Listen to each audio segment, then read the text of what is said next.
Assalamualaikum saudara-saudara setanah air.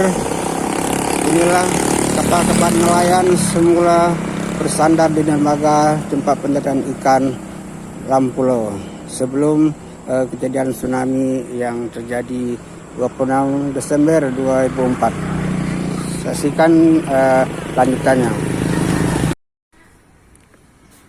Assalamualaikum saudara-saudara dimanapun berada di tanah air yang sangat kami cintai.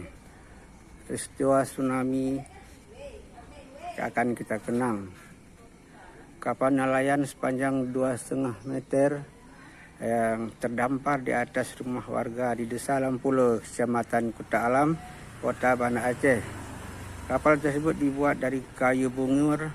Itu menjadi saksi bisu betapa hebatnya tsunami menerjang kawasan tersebut 18 tahun yang lalu. Memori detik-detik terjadinya tsunami masih terekam jelas dalam benak masyarakat Aceh. Disinilah tempat pendaratan ikan Lampulo. Seperti diketahui, tsunami terjadi setelah rentetan gempa berkekuatan 9,3 skala Richter yang bersumber di Samudra Hindia pada tanggal 26 Desember 2004 sekitar pukul 8 pagi. Saat itu semua bangunan termasuk tiang-tiang listrik berjatuhan dan mengeluarkan percikan api dari kabel yang terserabut. Akhirnya padam listrik seluruh kota Banda Aceh dan disusul suara ledakan seperti bom sebanyak 2 kali dari arah laut.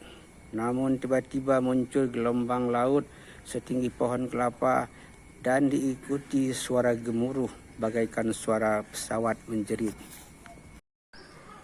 Dapat kami ralat bahwa kapal tersebut bukan panjangnya 2,5 meter tapi 25,5 meter.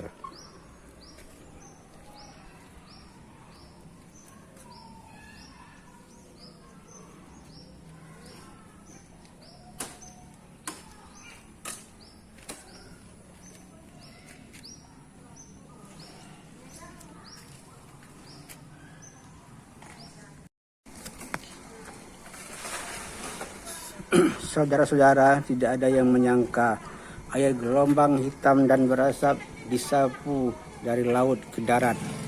Orang-orang pada berlari, tak tahu arah.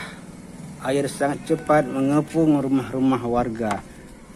Berbarengan suara benturan keras, rupanya kapal nelayan yang kosong tanpa awak dihantam ke atas atap rumah milik Ibu Abbasiah dan Bapak Haji Misbah, sehingga kapalnya tersangkut di atas kedua rumah itu.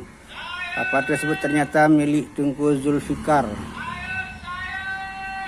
Maka warga yang terkurung di lantai rumah-rumah warga sekitarnya naik ke atas kapal tersebut. Sepertinya ini kapal dikirim Allah untuk menolong warga ini yang ada saat itu sekitar 58 orang. Saat itu tak sanggup dibayangkan. Kenapa? Karena seluruh warga penuh derayan air mata dan spontan memandangkan azan oleh Ustadz Mujibur Rizal dan diikuti lantunan zikir-zikir oleh warga dalam tangisan.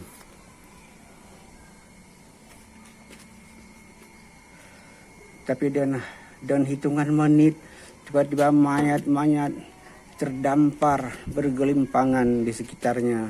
Ada mayat yang tersangkut di pohon, ada yang tersangkut di reruntuhan bangunan dan kondisinya tidak utuh lagi.